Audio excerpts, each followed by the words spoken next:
Abanawa, Shabashimayim, Kodash, Haya, Shemka, Yahawa, Malakwatka, Taba'a Ratazaka, Haya, Aisha, Ba'arataza, Kawa, Haya, Bashimayim, Nathan Lanawa, Lakam, Kal Yawam, Wasalak Lanawa, Kawabwat Nawa, Kasalak Nawa, Kawabwati Nawa, Wala'a, Tabaya Nawa, Banasaya 1. Abo, Haushai Nawa, Mayan, Rai Kaya, Laka, Hamalakwa, Waha Allah, Waha Tafa'aras, La'aiwalamium, Aman. After this manner therefore pray ye, Our Father, which art in heaven, hallowed be thy name. Thy kingdom come, thy will be done in earth as it is in heaven. Give us this day our daily bread, and forgive us our debts as we forgive our debtors. And lead us not into temptation, but deliver us from evil. For thine is the kingdom, and the power, and the glory, forever. Amen.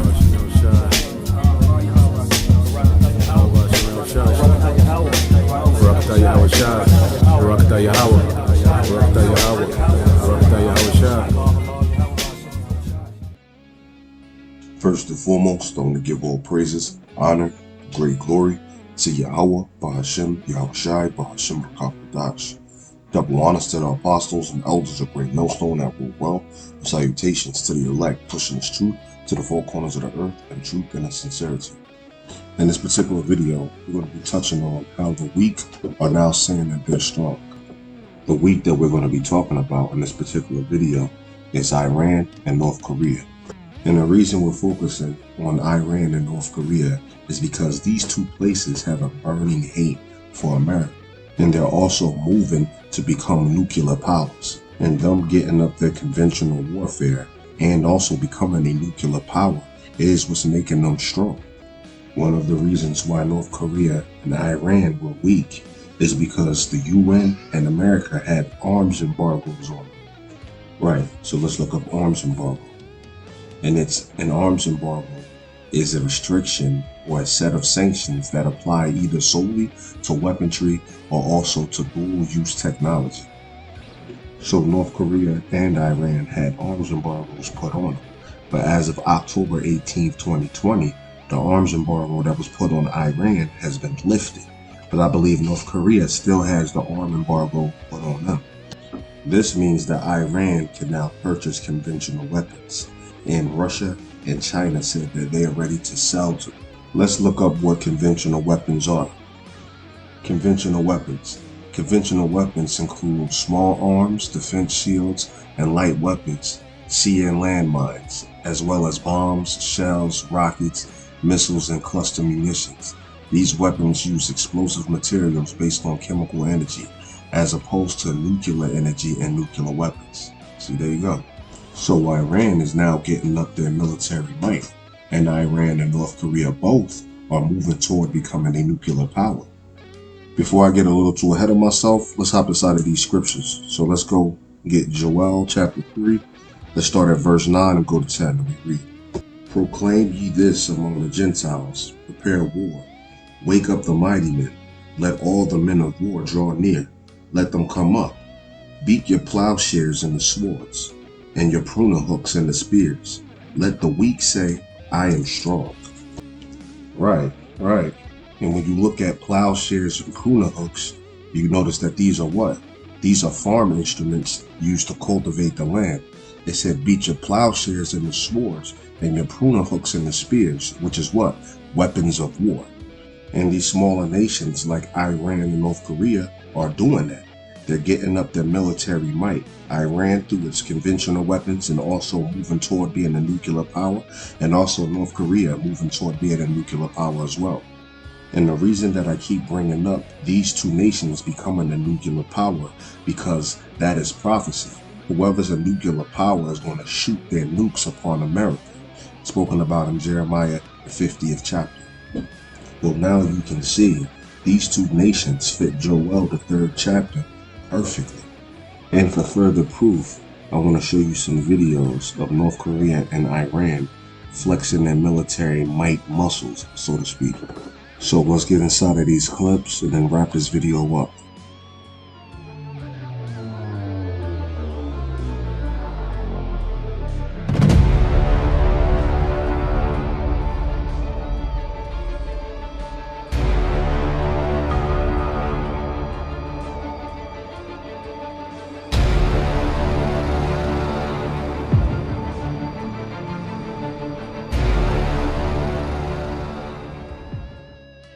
The ceremony was held on Wednesday with the IRGC's Chief Commander Major General Hossein Salami in attendance, and a new generation of precision-guided missiles, assault, and reconnaissance helicopters as well as long-range combat, reconnaissance, and suicide drones were handed over to the IRGC ground force.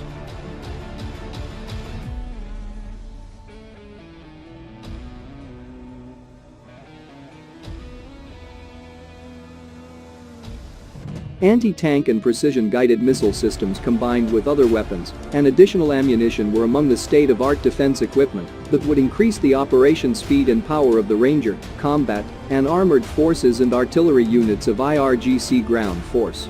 Yet, one of the most important parts of the attachment was utilizing military equipment, the production process of which was based on artificial intelligence technology and indigenization.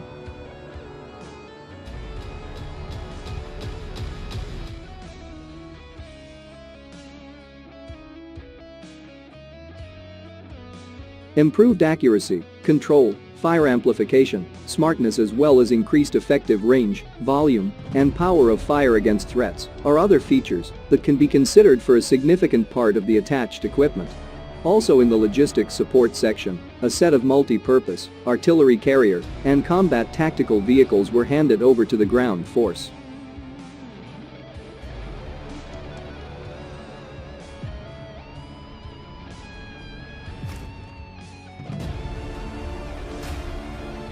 Despite the severe sanctions, another issue to shed light on was to utilize the latest knowledge and technology of military industries with the efforts made by Iran's domestic defense experts. The knowledge and technology was added to the combat department of the IRGC ground force for launching defense and security operations in a more accurate and effective way. In terms of overall military strength, the Iranian armed forces rank 14th in the world out of 137 countries that are ranked in 2019 by Global Firepower and Business Insider.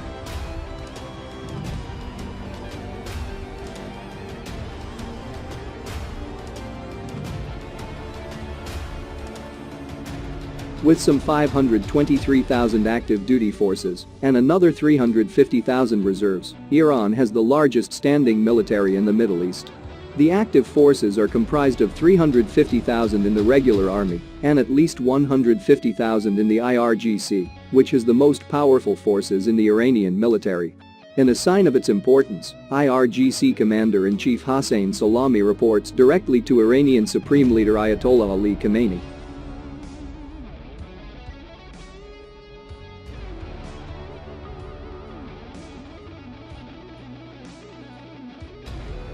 An army within an army. The IRGC itself is made up of 5 subgroups. The Quds Force was led for decades by Soleimani until his assassination in a US drone strike on January 3, the event that put Iran and the United States in their current quandary. The Quds Force is mostly tasked with overseas operations, predominantly in the Middle East. Estimates of its exact number of forces vary.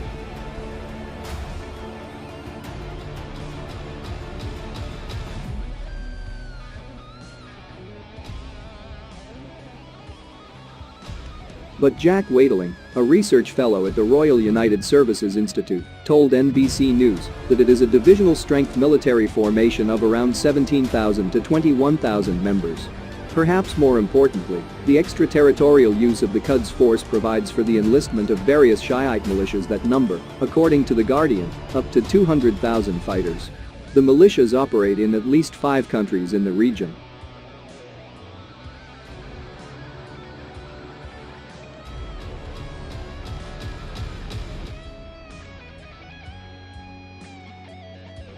The English Daily adds that these pro-Iranian proxy armies that engage in a gray zone of conflict that maintains hostilities below the threshold of state-on-state warfare. Another group within the IRCG structure is the Basij Militia, a paramilitary force with 90,000 members mobilized to enforce order, which includes quelling dissent within the country, such as the nationwide anti-government protests in November that ended with hundreds of demonstrators killed and thousands injured.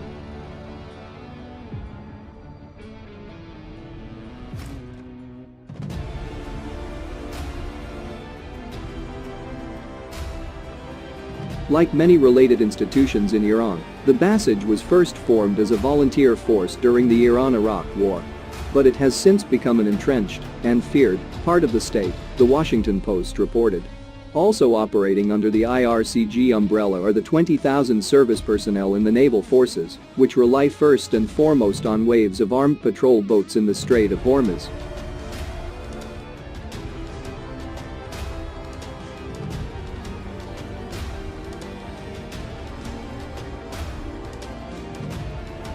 Finally, Iran also has a full complement of drones that it has used in operations in both Iraq and against Israel. It is also believed that an Iranian drone was used in September to attack Saudi oil facilities. The IRGC also boasts a cyber attack unit that is known to have been responsible for several attacks abroad. After the assassination of Soleimani, many figured Iran could respond with a massive cyber attack against a U.S. entity, a fear that continues, according to the New York Times.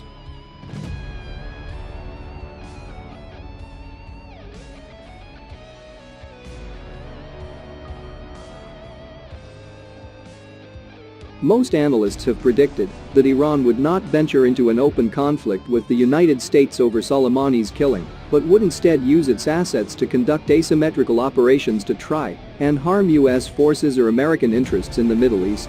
Despite having already responded with a missile attack against 2 U.S. military bases in Iraq, the threat of lower-level attacks using other strategies remains. In such a potential confrontation, Tehran would count on 3 legs, as Deutsche Welle pointed out.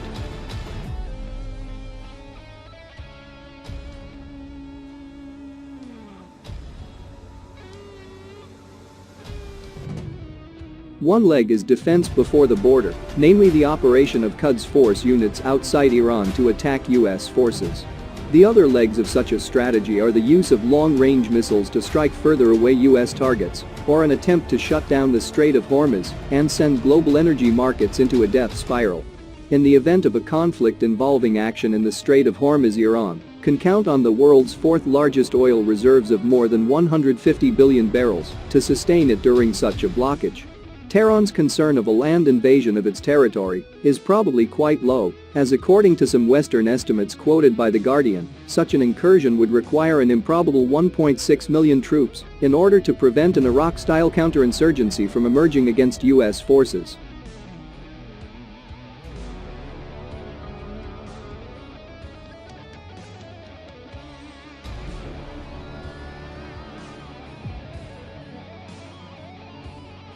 With U.S. President Donald Trump seemingly de-escalating after Iran's January 8 missile attack caused no American casualties, few people envision Washington entertaining a scenario involving ground troops.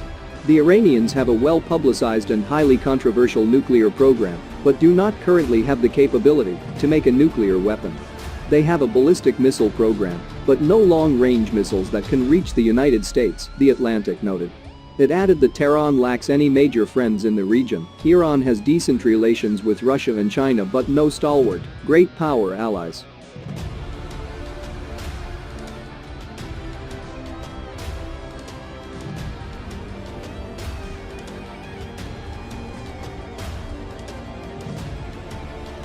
As arguably one of the world's most isolated countries, Iran has mainly embarked on a strategy of proxy wars or conducting asymmetrical strikes aimed at exploiting the vulnerabilities of American and US-led forces.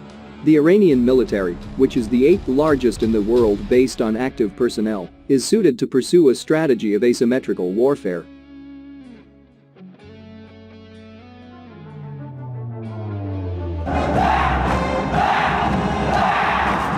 Korea and its leader, Kim Jong-un, have put military might at the center of this country's priorities. And developing sophisticated nuclear weapons is at the top of that list.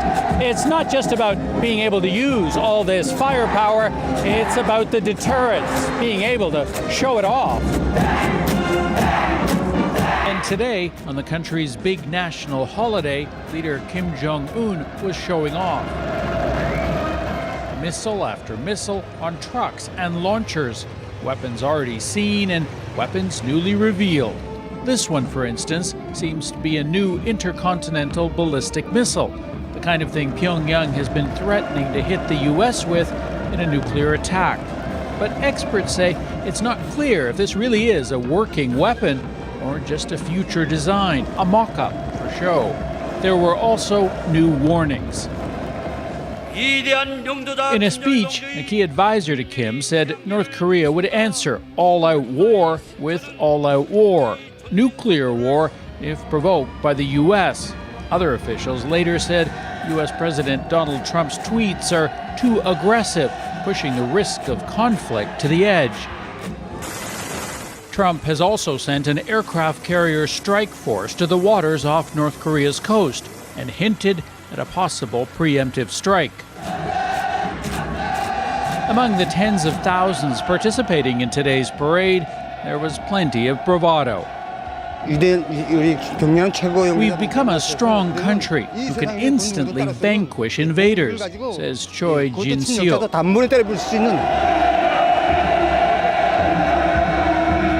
Many here believe their leader's message and share his defiance.